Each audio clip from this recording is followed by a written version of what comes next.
दीपक में सुदर्शन चक्र बनना बहुत ही अद्भुत घटना है और शक्तियों से भरी हुई है। बहुत सारे लोगों के साथ ये चमत्कार हो रहा है। सभी जानते हैं कि शिव जी ने सुदर्शन चक्र श्री विष्णु भगवान को दिया और विष्णु भगवान ने माता रानी को दिया।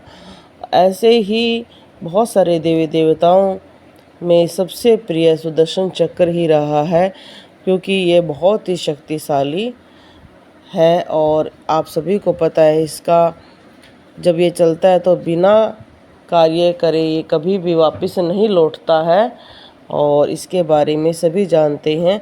सुदर्शन शब्द दो संस्कृत शब्दों से मिला है। शु जिसका अर्थ है शुभ और दर्शन जिसका अर्थ है दृष्टि।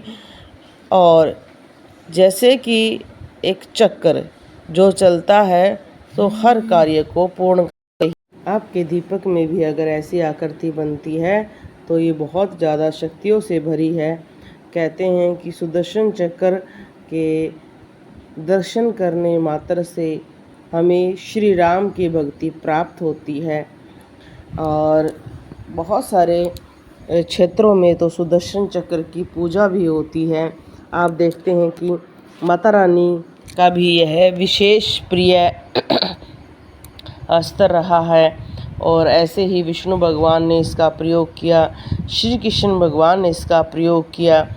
आप सभी जानते हैं श्री कृष्ण भगवान ने जब अवतार लिया था बहुत सारे राक्षसों का वध इसी से किया गया था। और अगर किसी के भी दीपक पर सुदर्शन चक्र बनता है तो ये बहुत ही शुभ है। आपको बहुत ज़्यादा शक्तियाँ मिल रही हैं।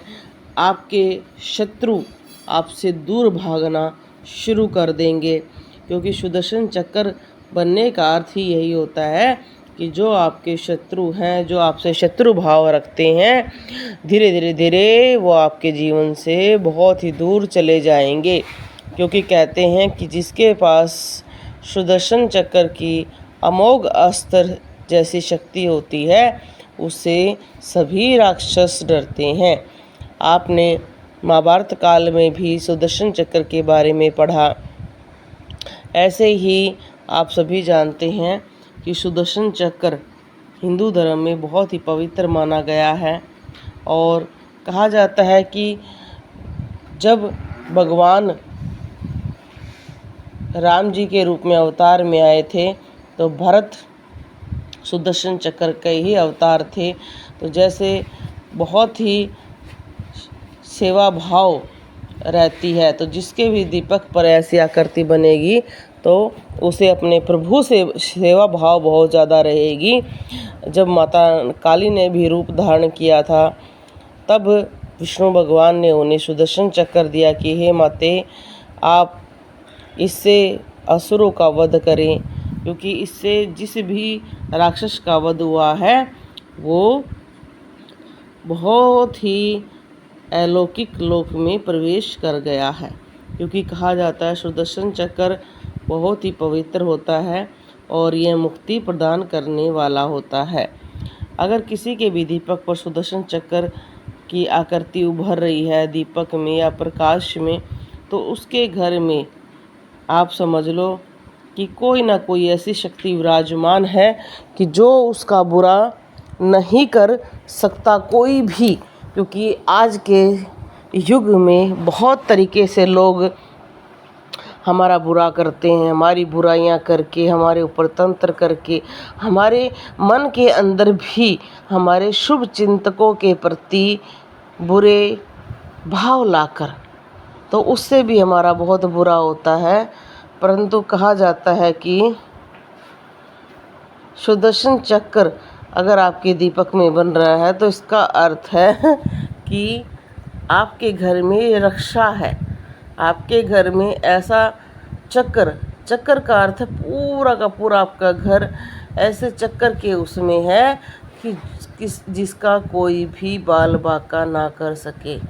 सबसे पहले आपको अपने मन में ये विश्वास रखना है कि प्रभु मेरे साथ हैं।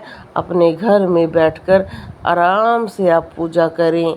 जितना मनुष्य अपने आंखें बंद करके जाप करता है उससे उसे अलौकिक शक्तियाँ प्राप्त होती हैं।